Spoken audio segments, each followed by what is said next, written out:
Dear viewers, this sentence, it will be hard for me to pronounce it myself. I avoid at all costs because it actually tells your mind stagnation and you need to avoid it. So let's get it out first of all. And I'm also going to show you which sentence to use instead, of course. So the sentence you should not say in that kind of classic situation that we all know.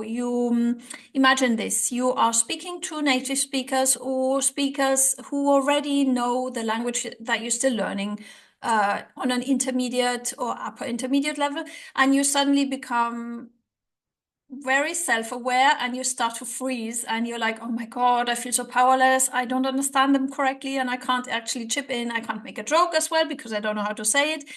And you start freeze and then this one pops out and just don't say it. You say, oh, I'm so sorry. I don't speak.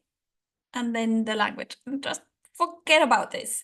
What you're telling your brain here, if you say that, is well, the negative that you can't speak it, and that's not true.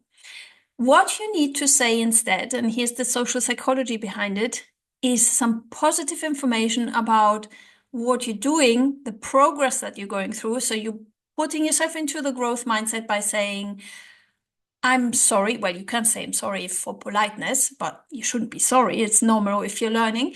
You should be saying something like, I'm a language learner, or I'm still learning. Or if you want to at all, by all means, if you want to use the negative form, you can say, I am not fluent yet. The powerful word yet. It's just a state. At the moment, you're not fluent, but in the future, you will be. So you can say, I'm a language learner.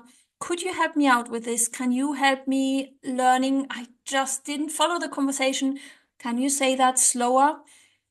And by the way, these sentences are also the first sentences you need to learn in any new language because they will help you feel confident right from the beginning, even if you're not even, if you're on an beginner's A1 or A2 level, use these sentences to straight ahead to start speaking because language, as we all know, is all about speaking.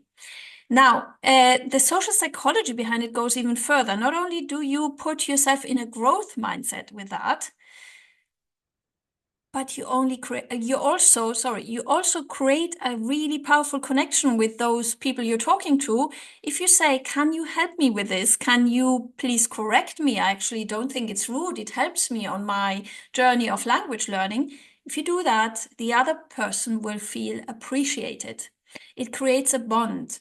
The law of social psychology behind it is actually, if you ask a person for help, this person will appreciate you more.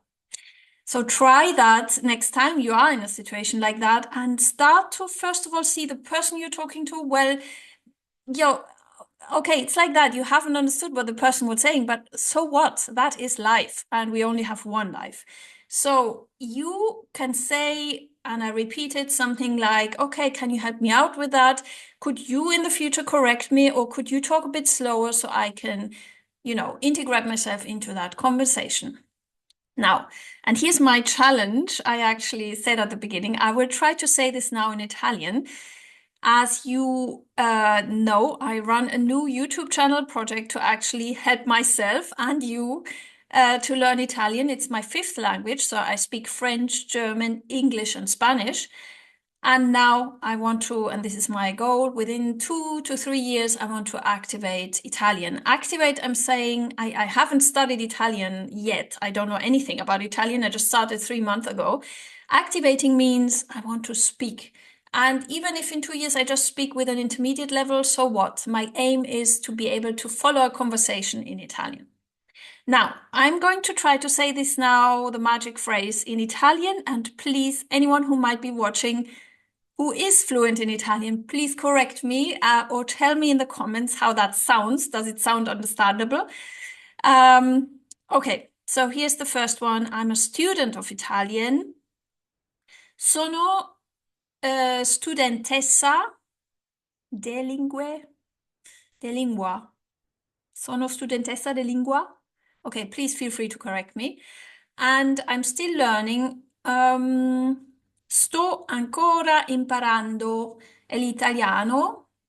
Can you help me with that? Puoi aiutarmi, per favore? Aiutarmi, per favore, I think it is. Well, let me know. So I would try like that.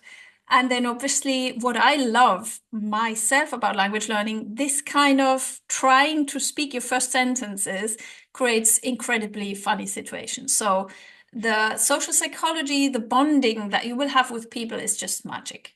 So try that next time and leave me a comment if this resonates with you. Thank you so much for watching and see you next time.